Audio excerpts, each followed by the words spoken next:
I, 47, divorced my first wife when I was 29. We had 2 kids and my folks loved them more than anything. However, my ex-wife wasn't happy with the lifestyle that I could provide. I wasn't making a lot of money, but we weren't in debt or anything. We had good cars, and we just put a down payment on our first home that we would own. Her boss was rich. He was 47 and she was 28, and he could provide luxuries out of my reach. She left me for him. I still had to pay child support, but I guess I was lucky that I didn't pay spousal support. I had to work and I couldn't get custody. I got visitation, and my ex made it hard.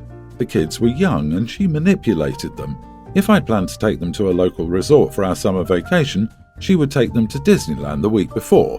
I would always come up short. Eventually, the kids refused to spend time with me. It went to court, and I basically had to accept that I couldn't force them to see my parents and me. I met my second wife, 33, at the dog park when I was 37 and she was 24. She had a son who was about the age my son was the last time my parents got to see him. My parents accepted him right away. He loves them. My wife is like a daughter to them. It's what I've always wanted for life. We have 2 more kids now, pre-tween and kindergartner. My stepson is about to graduate next year. So a few years ago, my dad sold his company. He's an engineer and he had some patents that were worth a fair bit of money. He paid off my house. He also made educational funds for my 3 kids. He figured the older ones were done school and hadn't bothered to visit them in years, so they didn't need anything from him. Turns out that was wrong. My ex-wife married a scam artist. He was rich, but he wasn't rich enough for the lifestyle she wanted, so he stole from his clients. And then he went to jail. As a result, my oldest kids are in a lot of debt. My ex is living with her parents and drowning in his debt. She recently tried to tell me that my parents needed to be fair with all their grandchildren. I told her it was their money to spend on those they loved and who loved them back. She said that we were punishing her kids for her mistakes. I said that both of our kids were adults and hadn't made any effort to see my parents or me in over a decade. She said I'm being an idiot for not convincing my parents to help her kids.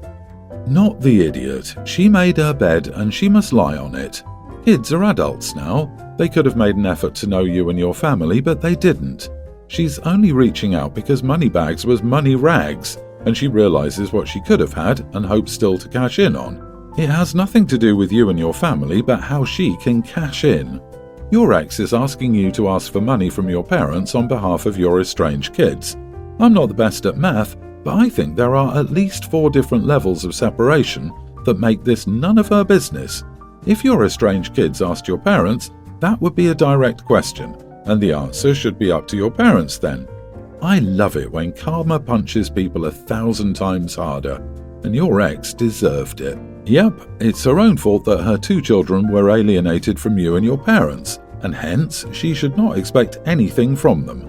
I feel saddened that these 2 will not receive anything due to her brainwashing them for years. I've been in their place, but if she wanted, she could have come clean with the kids so they could at least have a relationship with the grandparents. Don't fall into your ex trap again. When the divorce happened, his kids were small children. They didn't make their choices, they were the victims of a crappy situation. Now, I agree his parents don't owe money to people they've not seen in over a decade, but let's stop pretending his kids had a fair choice in the matter. At the same time, they're older now. What has OP done to try and establish a relationship with his kids? Agree, you are the idiot. It feels a lot is missing from this story. You really make yourself out to be a martyr, OP, but fathers don't just get visitation only for no reason, and kids don't just go no contact for a decade because you couldn't afford Disneyland. You then married someone 13 years younger than yourself, which in this context just feels off. So, I don't know, dude. It sounds like you and your family need to start treating your kids better, or you've lost them forever. Someone needs to be the adult here, but it seems like none of you are willing. I, 61 male, am on vacation with my 3 kids, Alan, 22 male, Benjamin, 20 male, and Carla, teen female. The vacation consists of a trip across multiple countries in the Middle East, including a stop to perform a pilgrimage, and it's very hectic. Unfortunately, none of my children speak Arabic very well. My eldest son, Alan, has issues including anxiety and depression, to the extent that it's hard for him to handle a lot of the situations he might encounter on the trip if he were alone. My middle son and youngest daughter are both sick with the flu.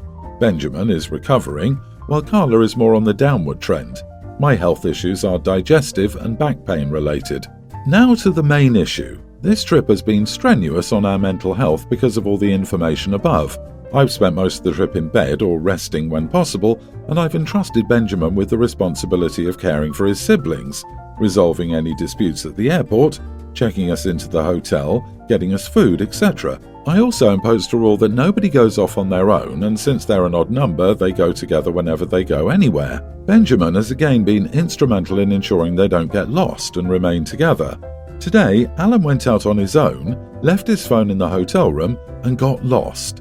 Benjamin went out and was gone for a few hours to find him. My daughter and I were, of course, very tense, as Alan has a bad sense of direction, and God knows where he could have been.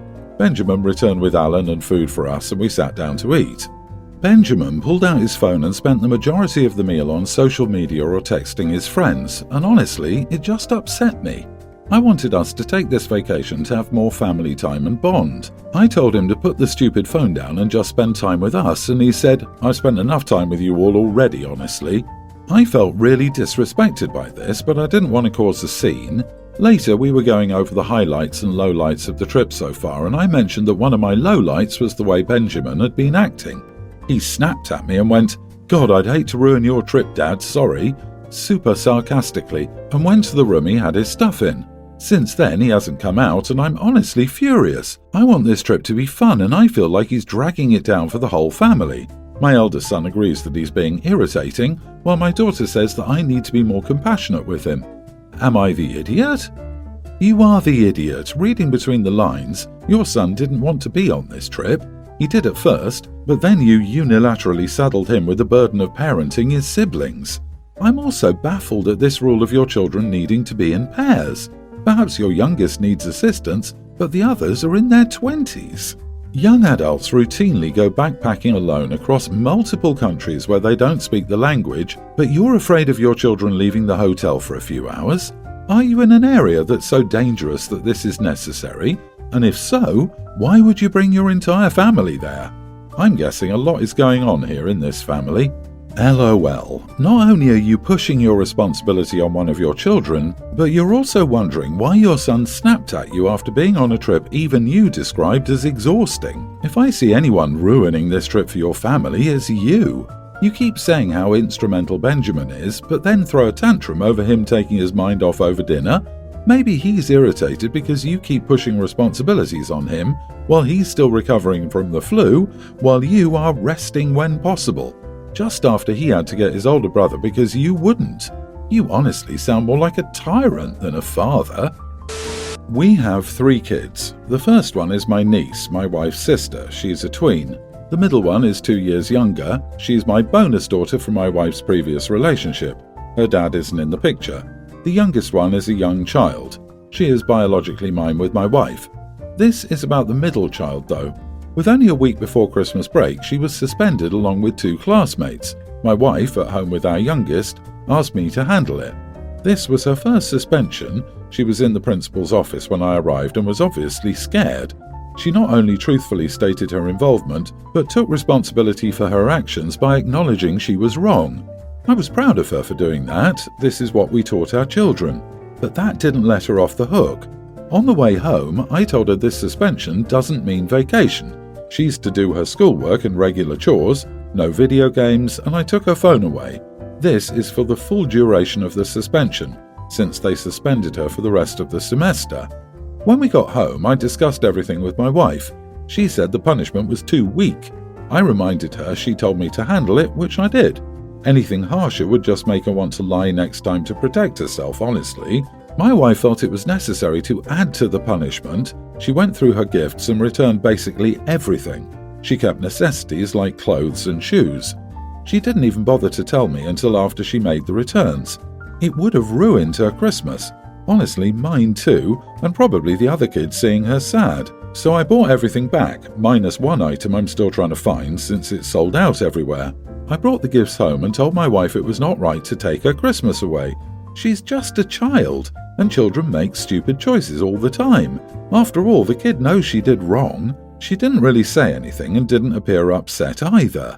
The next day I came home to my dresser, nightstand, my side of the closet, and my toolbox is ransacked. I then caught her going through my truck, looking for the receipts. Honestly, I was angry at the fact she didn't even ask for the receipts, but tried to find them behind my back yet again to return everything. Plus, the disrespect of going through my stuff like that and leaving a mess.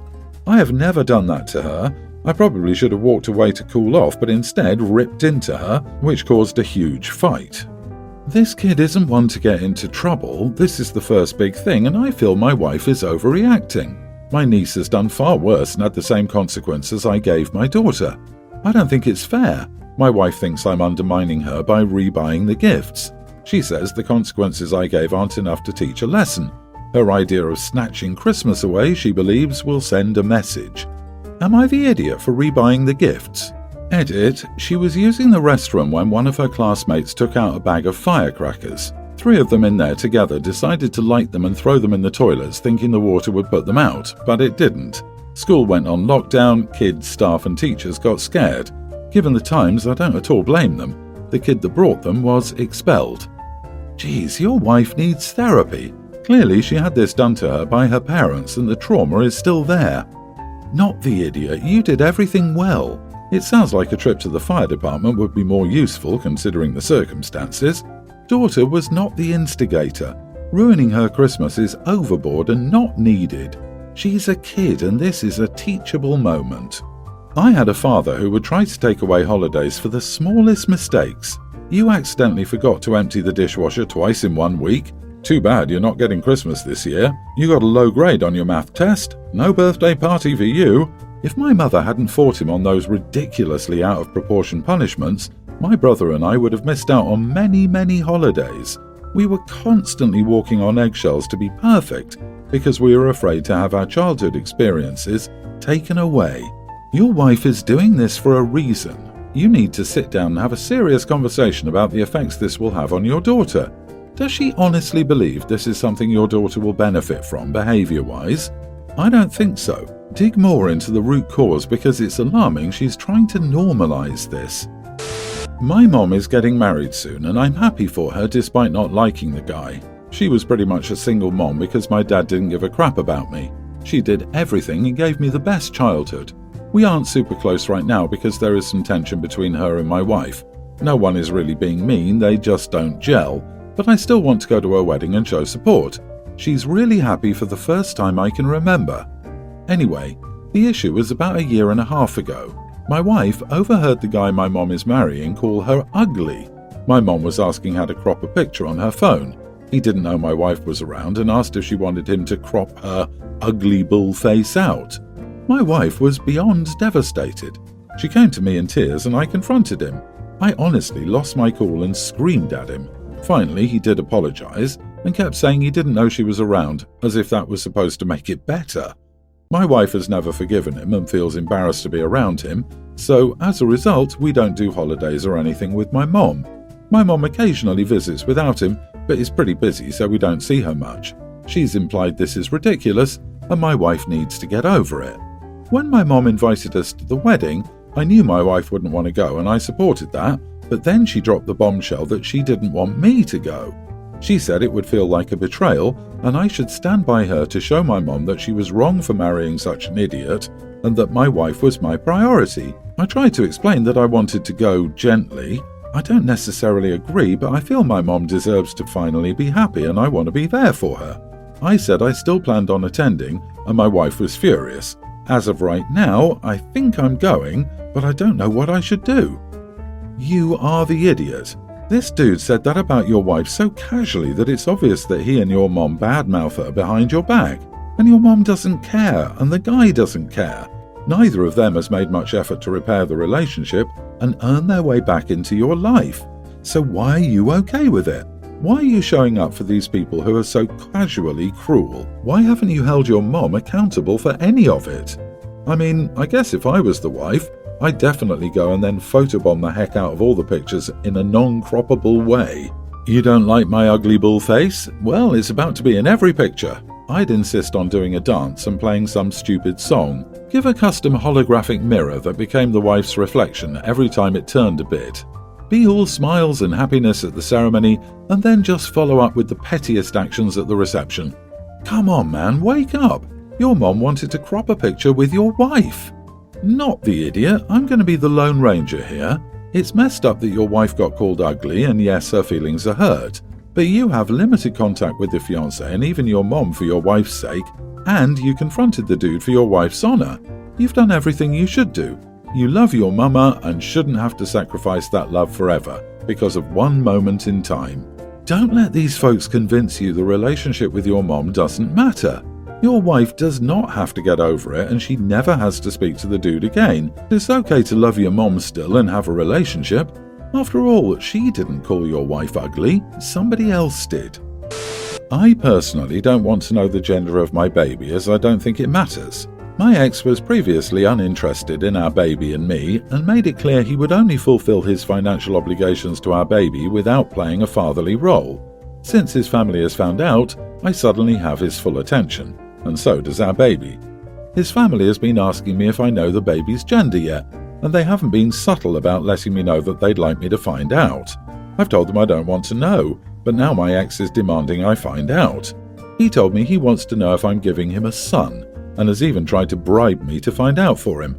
The last time he asked me, I told him he would find out once the baby was born, but he told me he wasn't going to wait that long, and he had as much right as me to know our baby's gender. So he thinks I'm going to let him come to my next appointment so he can find out, but I'm going to reschedule it instead.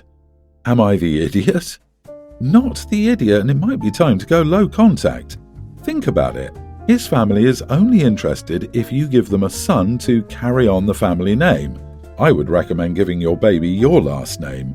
If you have a daughter, they will lose all interest again or treat her as less than others. If you have a son, the toxic misogyny they will likely pass on sets off my warning bells. There are all sorts of ways they can mess up either gender of a child. The bottom line, he has no rights or responsibilities until the baby is born, and that includes finding out the gender behind your back. So long as you are carrying the baby, they are a part of your body and your choice. If OP really wants to see how they will react, she should say she's having a girl. Whether true or not, they won't be able to take back anything they might do or say before the birth. OP, keep yourself safe. Tell anyone you know that your ex and his family is harassing you. Family, friends, doctor, boss, co-workers, the server at your favorite local restaurant. These situations can get out of hand fast, and it's better that those around you all have a heads up, just in case.